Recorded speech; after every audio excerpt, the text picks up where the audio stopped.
23 मार्च 1931 को महान क्रांतिकारी भगत सिंह, सुखदेव थापर और शिवराम हरी राजगुरु को ब्रिटिश सरकार द्वारा लाहौर सेंट्रल जेल में फांसी की सजा दी गई थी। भगत सिंह कहते थे कि बम और पिस्तौल से क्रांति नहीं आती, क्रांति की तलवार विचारों की शान पर तेज होती है।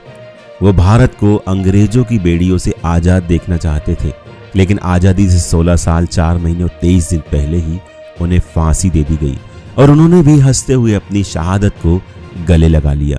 इसी सिलसिले में यह जानना जरूरी है कि भगत सिंह महात्मा गांधी की आंखों में चुभने क्यों लगे थे। भगत सिंह की फांसी से सिर्फ 18 दिन पहले ही महात्मा गांधी ने 5 मार्च 1931 को भारत के तत्कालीन वाइसराय लॉर्ड इरविन के साथ एक समझौते पर हस्ताक्षर किए थे, जिसे इतिहास में गांधी इरविन पैक्ट कहा गया। इस समझौते के बाद महात्मा गांधी का जमकर विरोध हुआ, क्योंकि उन पर यह आरोप लगा कि उन्होंने लॉर्ड इरविन के साथ इस समझौते में भगत सिंह की फांसी को रद्द कराने के लिए कोई दबाव नहीं बनाया, जबकि ऐसा वो कर सकते थे। महात्मा गांधी ने ब्रिटिश सरकार के खिलाफ वर्ष 1930 में जो सविनय अवज्ञा आंदोलन शुरू किया था, वो कुछ ही महीनों बाद काफी मजबूत हो गया था। इस आंदोलन के दौरान ही महात्मा गांधी ने 390 किलोमीटर की दांडी यात्रा निकाली थी और उन्हें 4 मई 1930 को गिरफ्तार कर लिया गया था। 25 जनवरी 1931 को जब महात्मा गांधी को बिना शर्त जेल से रिहा किया गया, तब वो ये बात अच्छी तरह समझ गए थे कि अंग्रेजी सरकार किसी भी कीमत पर उनका आंदोलन समाप्त कराना चाहती है और इसके लिए वो उनकी सारी शर्तें भी मान लेगी। और फिर 5 मार्च 1931 को ऐसा ही हुआ।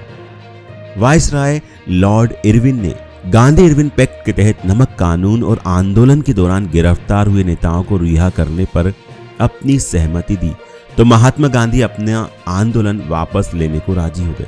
लेकिन इस समझौते में यानी इस दौरान भगत सिंह की फांसी का कहीं कोई जिक्र नहीं हुआ।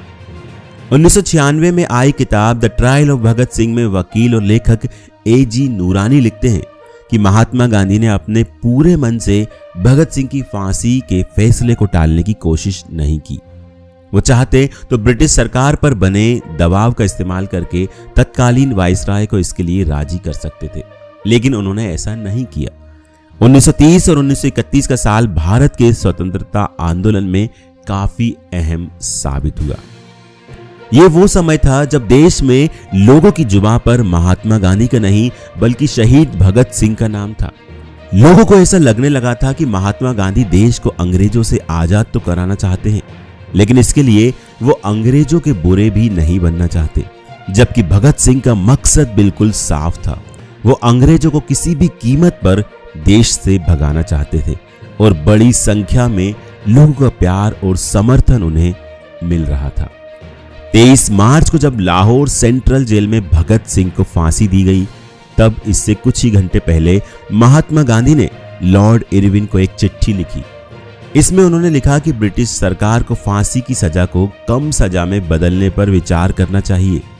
उन्होंने लिखा था कि इस पर ज्यादातर लोगों का मत सही हो या गलत, लेकिन लोग फांसी की सजा को कम सजा में बदलवाना चाहते हैं।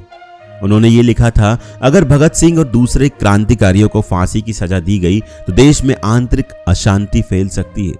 उन्होंने इस चिट्ठी में कहीं भी ये नहीं लिखा कि भगत सिंह को फांसी की सजा देना गलत होगा। उन्हें बस इस बात का डर था कि लोग इसके खिलाफ हैं और अगर ये सजा दी गई तो हिंसा जैसा माहौल बन सकता है। महात्मा गांधी ने इस चिट्ठी में बताया कि वाइसराय लॉर्ड इरविन ने पिछली बैठक में अपने फैसले को बदलने से मना कर दिया था, लेकिन उन्होंने ये भी कहा था अगर गांधी इस पर उन्हें विचार करने के लिए कहते हैं तो वे इस पर सोचेंगे। महात्मा गांधी ने कभी भी दिल से भगत सिंह को फांसी को रद्द करवाने का प्रयास नहीं किया। 18 फरवरी 1931 को उन्होंने खुद अपने एक लेख में ये माना था कि कांग्रेस वर्किंग कमेटी यानी कि CWC कभी नहीं चाहती थी कि जब गांधी और वाइसराय लॉर्ड इरविन के बीच समझौते के लिए बातचीत शुरू हो तो इसमें भगत सिंह की फांसी को रद्द करवाने की शर्त जोड़ी जाए। महात्मा गांधी ने ये जानते हुए उस समय भगत सिंह का खुलकर साथ नहीं दिया कि अंग्रेजी सरकार ने उनके खिलाफ एक तरफा मुकदमा चलाया था। भगत सिंह को फांसी की सजा ब्रिटिश पुलिस अफसर जॉन सॉन्डर्स की हत्या के लिए हुई थी, लेकिन इस मामले में अंग्रेजी सरकार मुकदमा शुरू होने से पहले ही भगत सिंह के खिलाफ अपना फैसला सुना चुकी थी।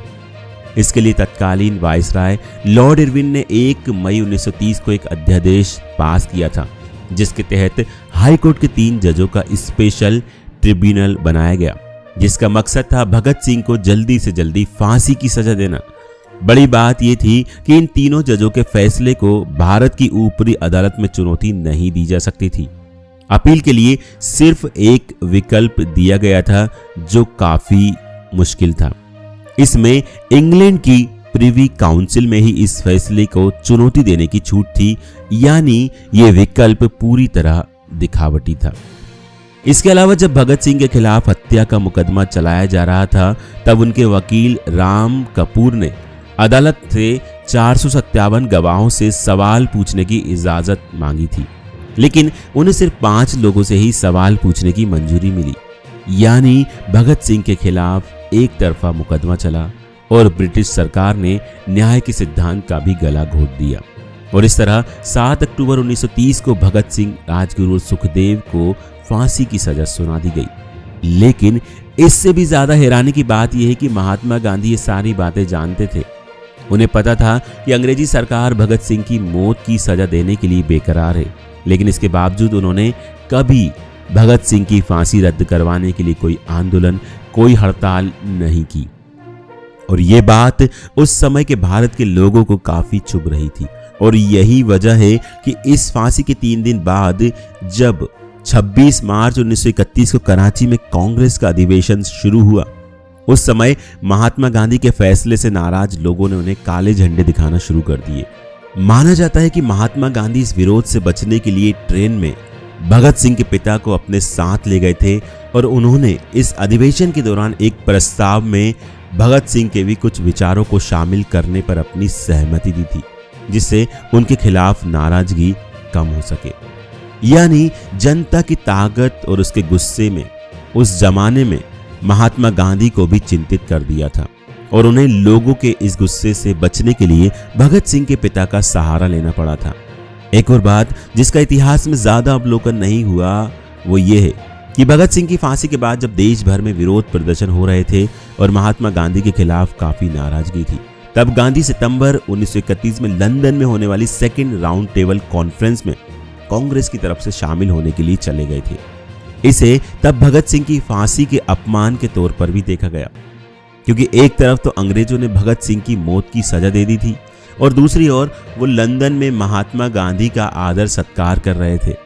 दूसरे राउंड टेबल कॉन्फ्रेंस सितंबर से दिसंबर महीने तक चली, जिसमें भारत को और संवैधानिक अधिकार देने पर चर्चा हुई थी। भगत सिंह खुद भी कभी नहीं चाहते थे कि उनकी फांसी की सजा को रद्द किया जाए। देश की आजादी के लिए उन्होंने सिर्फ 23 साल की उम्र में शहादत दे दी थी। उस समय भगत सिंह सिर्फ 23 साल के थे, लेकिन उनके जीवित रहने की शर्तें और सिद्धांत बिल्कुल अलग थे। एक चिट्ठी में उन्होंने लिखा कि आज मैं एक ही शर्त पर जिंदा रह सकता हूं, मैं कैद होकर या पाबंद होकर जीना नहीं चाहता।